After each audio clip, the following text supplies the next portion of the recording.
Ibu Ika. Siang Pak. Ya, santai-santai saja Ibu ya. Apa kabar hari ini? Alhamdulillah kabarnya sehat Bu. Bagaimana Pak Pepe kabarnya juga Pak? Ya, kalau saya baik-baik saja. Saya bersyukur bahwa bisa sampai ke sini untuk bisa pendampingan yang diterima dengan membersamai Ibu dan dengan Ibu membaca buku kita. Apa saja proses yang sudah berjalan selama 1 bulan ini yang Ibu dapat, Ibu capai, Ibu capai sebulan ini? Ya, terima kasih Pak.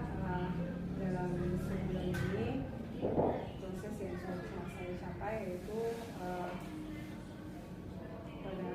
pada modul kita sudah mulai masuk pada modul 3 ya Pak.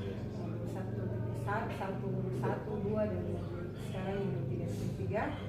Alhamdulillah untuk modul 3.3 ini sekarang saya sudah sampai di demonstrasi kontekstual ya Pak, yang sementara ini saya mulai merancang apa yang akan saya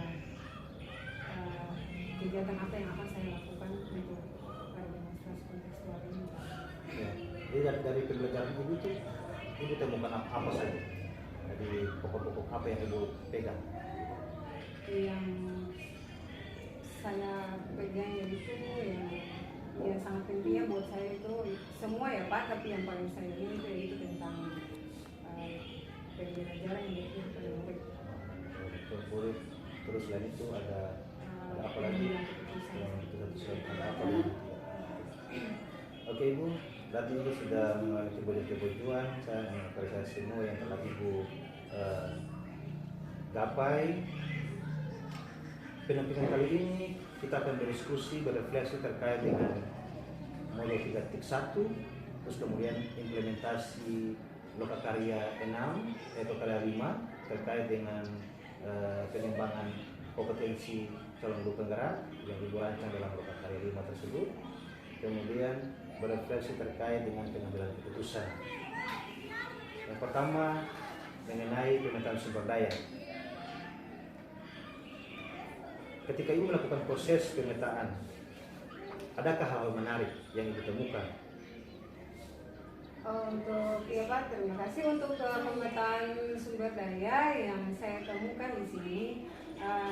Yang sudah kita pelajari yaitu kan ada 7 aset ya Pak, 7 aset yang ada pada sumber daya yang ada yang kita pelajari. Tapi yang saya temukan di sini yang paling menarik itu yaitu tentang modal manusia Pak.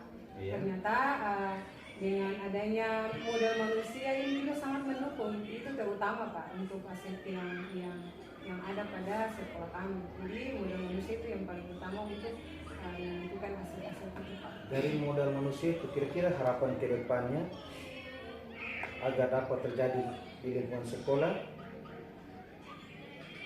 bagaimana pendidikannya terkait dengan modal manusia ini?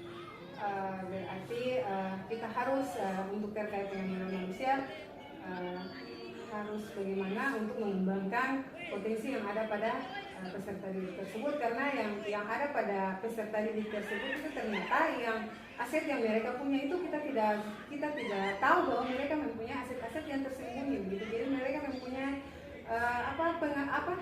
kompetensi-kompetensi yang tersembunyi ya. Makanya dari itu aset yang paling menarik dari saya itu yaitu aset modal manusia. Ternyata itu siswa-siswa kita itu mempunyai aset itu ternyatanya itu yang paling menarik dari saya Pak. Bagaimana perencanaan ini untuk memaksimalkan potensi tersebut? Perencanaan saya terkait dengan perencanaan untuk memaksimalkan potensi sumber manusia, terutama modal manusia ya Pak. Saya akan berkolaborasi dengan teman-teman sejawat dulu, bagaimana supaya kita bisa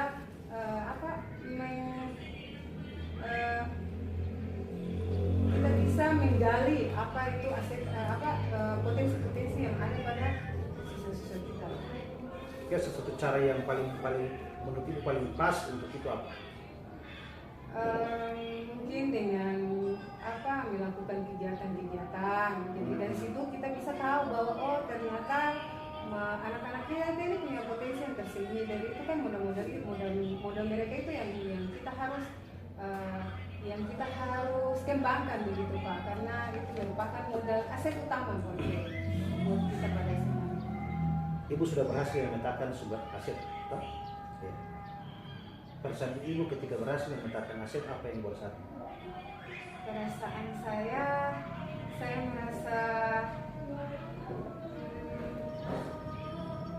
merasa bangga Pak. Saya merasa bersyukur dan juga saya merasa tidak bisa diungkapkan Pak, karena dengan adanya modal 7 aset yang ada pada sekolah kami, ternyata ada yang tersembunyi yang harus kita kembangkan. Oke, bagaimana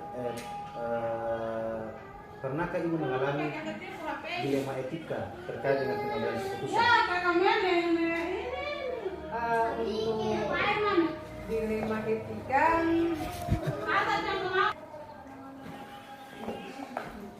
oke Ibu, terima kasih atas penyampaiannya.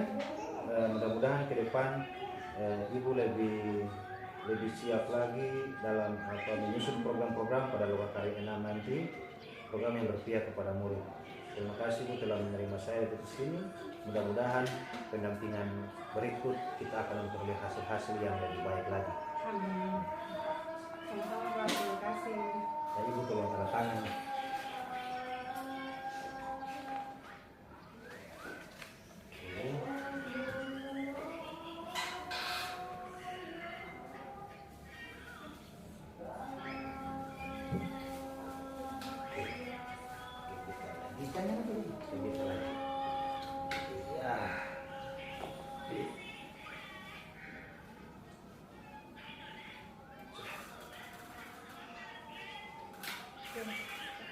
Tenang. Oke. Bibi ya, sudah.